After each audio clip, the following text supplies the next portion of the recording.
जी बिस्मिल्लाहिर्रहमानिर्रहीम। मेरा नाम है जी डॉक्टर मोहम्मद अदनान। तो आज हम डिस्कस करेंगे गोश्त वाले वनडे में और दूध वाले वनडे में बुनियादी फ़र्क क्या है।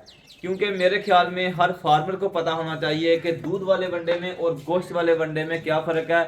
दूध वाले वनडे में हम कौन कौन से इंग्रेडिएंट शामिल करते हैं और गोश्त वाला जो वंडा है उसमें हम कौन कौन से इंग्रेडिएंट शामिल करते हैं। ये तकरीबन हर फार्मर को जो है इसका पता होना चाहिए कि अगर उसने जो है वो फैटनिंग के लिए वंडा लेना है तो कौन सा वंडा लेना है, क्या चीज़ उसमें देखनी है। अगर उसने दूध वाले जानवरों के लिए वंडा लेना है तो उसमें कौन सी चीज़ देखनी है। तो ये एक किस्म का आप समझ लें कि न्यूट्रिशन का निचोड़ है। बहुत सारे लोग होते हैं जिनको इन बातों का इल्म नहीं होता, तो इसलिए जो है वो वीडियो को ज़रा गौर से देखें। अब दो चीज़ें होती हैं, एक चीज़ होती है जी प्रोटीन और एक चीज़ होती है एनर्जी। कुछ इंग्रेडिएंट्स ऐसे हैं जिधर से हम जो है वो प्रोटीन की रिक्वायरमेंट्स को पूरा करते हैं और कुछ इंग्रेडिएंट्स या कुछ चीज़ें ऐसी हैं जहां से हम जो है वो एनर्जी यानी कि फैट की रिक्वायरमेंट्स को जो है वो पूरा करते हैं। तो वो कौन कौन से इंग्रेडिएंट है जहां से हम जो है वो प्रोटीन लेते हैं। तो इसका एक मैं आपको सिंपल सा फार्मूला बता दूं कि जितने भी मील हैं इस वक्त वो सारे के सारे जो हैं वो प्रोटीन का सोर्स हैं। उसमें आपके पास आ जाता है किनोला मील, सोयाबीन मील, ग्लूटन, ग्लूटन 30% और 60%। ठीक है, इसके साथ साथ ग्वार मील। यानी कि जितने भी मील हैं वो सारे के सारे प्रोटीन का सोर्स हैं। ये जितने भी मील हैं ये सारे के सारे प्रोटीन का सोर्स हैं। इसके बाद दूसरे नंबर पर जितने भी आपके पास ग्रेन हैं वो सारे के सारे जो हैं वो एनर्जी का सोर्स हैं, जिसमें हमारे पास आ जाता है मक्की, गंदम,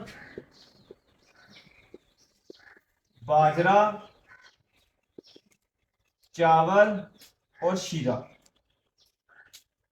ये इंग्रेडिएंट जो हैं ये एनर्जी का सोर्स हैं। ये जितने भी मील आपके पास हैं वो सारे के सारे प्रोटीन का सोर्स हैं। और जो है और चोकर जो है उसमें प्रोटीन 15% है, एनर्जी जो है वो 2600 किलो कैलोरीज है और इसके साथ साथ उसमें जो फाइबर कंटेंट है वो भी जो है वो तकरीबन 6-7% है। तो अब बात कर लेते हैं जी वनडे की। जब आपने दूध देने वाले जानवरों के लिए वंडा बनाना होता है तो उसमें आपने जो है वो प्रोटीन की रेशियो को ज्यादा रखना होता है। आपने सीपी परसेंटेज जो है वो ज्यादा रखनी होती है। वो 15 लीटर जानवरों के लिए सीपी रिक्वायरमेंट और है, 20 लीटर वाले जानवरों के लिए सीपी रिक्वायरमेंट और है। लेकिन जब आपने जो है वो गोश्त वाला वंडा डिजाइन करना होता है, जब जब आपने ऐसा वंडा तैयार करना होता है जिससे जो है वो आपका जानवर डेली जो है वो 1 से 1.5 किलो जो है वेट गेन करे, तो उसके लिए आपने ज्यादा जो इंग्रेडिएंट रखने होते हैं वो ये वाले इंग्रेडिएंट रखने होते हैं जिसमें ग्रेन हाई हो, यानी कि एनर्जी रिक्वायरमेंट्स जो है वो आपके गोश्त वाले जानवरों की वो हाई होती है। तो इसलिए उनके वनडे में आप मेनली ये इंग्रेडिएंट शामिल करेंगे। इसका मतलब हरगिज़ ये नहीं है कि आप जो है वो मील इसमें इस्तेमाल नहीं करेंगे, इस्तेमाल करेंगे। लेकिन जो ग्रेन है हमारे पास यानी कि एनर्जी की रेशो जो है वो गोश्त वाले वनडे में ज्यादा होगी दूध वाले वनडे की निस्बत है।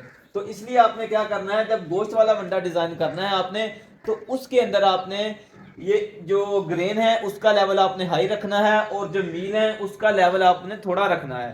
ठीक हो गया। तो इंशाल्लाह नेक्स्ट वीडियो में जो है वो फैटनिंग वाला वंडा 2000 रुपये में जो है वो आपके सामने ऐसा फार्मूला लेकर आएंगे जिससे जो है वो आप हैरान हो जाएंगे कि डॉक्टर साहब ये आपने कैसे तैयार कर लिया। 2000 रुपया पर 40 kg का बैग होगा, उसका फार्मूला हम आपके साथ डिस्कस करेंगे। ठीक हो गया। तो जिससे जो है वो आपका जानवर डेली जो है वो 1.5 किलो इंशाल्लाह वजन जो है वो वेट गेन करेगा। आगे कुर्बानी आने वाली है तो कुर्बानी के जानवरों में आप जो है वो फार्मूला इस्तेमाल कर सकते हैं। ठीक है, महंगी महंगी कंपनियों का वंडा खरीदने की बजाय आप अपना वंडा जो है वो घर पर तैयार करें। इंशाल्लाह उस वनडे में भी हम जो है ना तो गवार मील का इस्तेमाल करेंगे ना सोयाबीन मील का इस्तेमाल करेंगे। सिंपल से इंग्रेडिएंट होंगे जो कि हर बंदे को अपने इलाके की मार्केट से जो है वो आसानी के साथ मैसर होंगे। तो आज के लिए इतना ही था, हमें इजाजत दीजिएगा। अस्सलाम वालेकुम।